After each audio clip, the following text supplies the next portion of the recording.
Hi friends, நம்ம இன்றைக்கி இந்த வீடியோவில் நம்ம மாடி தோட்டத்தில் என்னென்ன பூக்கள் எல்லாம் பூத்துருக்கு அப்படின்னு தான் பார்க்க போகிறோம். ஃபஸ்ட்டு நம்ம ஆரஞ்சு கலர் ரோஜாவில் வந்து இந்த பூ பூத்துருக்கு. ஸோ இந்த செடி வந்து எப்போவுமே ரொம்ப இதாட்டு வளர்கிறதே கிடையாது.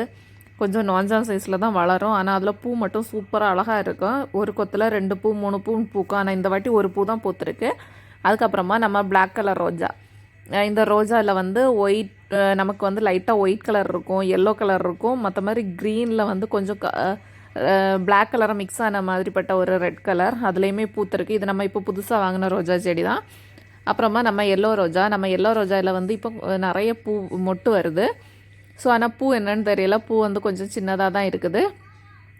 அப்புறம் நம்ம ஜெவந்தி செடி, இந்த செடியில் ஆல்ரெடி நம்ம பூ பறிச்சிருக்கோம். இப்போ வந்து ஒரு 3 பூ இருக்குது. அது இன்னும் விரியும், இன்னும் பெரிய பூவாக விரியும். ஏன்னா அதுக்கு சென்டரில் பார்த்தீங்களா இன்னும் வந்து அந்த மொட்டான பூ தான் இருக்குது. ஸோ இதெல்லாம் விரிஞ்சு பெருசாட்டு வளரும். அப்புறமா நம்ம இது இப்போ வாங்கின ரோஜா தான் நம்ம வீட்டில் வந்த பிறகு சூப்பராக பூத்துருக்கு. ஸோ இதுலேயுமே நிறைய மொட்டுக்கள் வந்திருக்கு. ஆனால் ஒரு மொட்டு தான், ஒரு திளரில் ஒரு மொட்டு தான் வந்திருக்கு. ஸோ நானும் இதில் கொத்தாக பூக்கும் அப்படின்னு நினச்சேன். ஆனால் ஒரு மொட்டு தான் வந்திருக்கு. ஸோ இருந்தாலும் பரவாயில்ல, சூப்பராக அழகாக தான் இருக்குது பார்க்குறதுக்கு.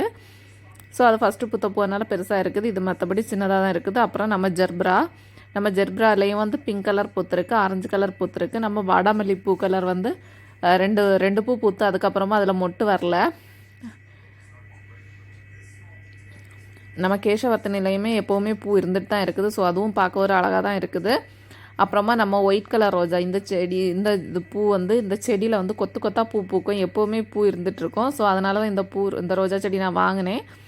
ஸோ இப்போது நம்ம வீட்டில் வந்த பிறகு அந்த இதெல்லாம் நான் வந்து கரெக்டாக கட் பண்ணி விட்டுருந்தேன். எல்லாம் பூ பூத்ததுக்கப்புறமா கட் பண்ணி விட்டுருந்தேன். ஸோ அதுலேருந்து புதிய திளர் வந்து பூ பூக்குது. இது நட்ட நேரம் நான் கொடுத்த உரம் தான். அதுக்கப்புறம் இது வரைக்கும் எந்த உரமும் கொடுக்கல. ஸோ இனி தான் உரம் போடணும். இருந்தாலும் அது இவ்வளோ பூ பூத்துருக்கு பார்த்தீங்களா, பார்க்க சூப்பராக இருக்குது. ஒரு கொத்தில் 3 பூ 4 பூ அந்த மாதிரி பூத்துருக்கு. அப்புறமா இது வந்து ஒரு பிங்க் கலர் ரோஜா. இதுலேயுமே பரவாயில்ல, ஓரளவுக்கு பூ இருக்குது. ஆனால் இது கொத்தாக பூக்கலை, அங்கங்கே ஒரு பூ பூத்துருக்கு. ஸோ இருந்தாலும் அந்த செடியிலையுமே பூ வந்திருக்கு. அப்புறமா நம்ம இந்த ரோஜா கொத்தாட்டு பூக்கும்.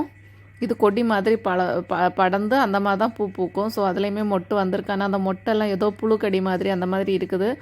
ஸோ நம்ம இனி ஒரு வேப்ப எண்ணெய் வந்து ஸ்ப்ரே கொடுக்கணும்னு நினச்சிருக்கிறேன். கொடுத்தப்புறம் எப்படி இருக்குன்ட்டு அடுத்த வீடியோவில் பார்க்கலாம்.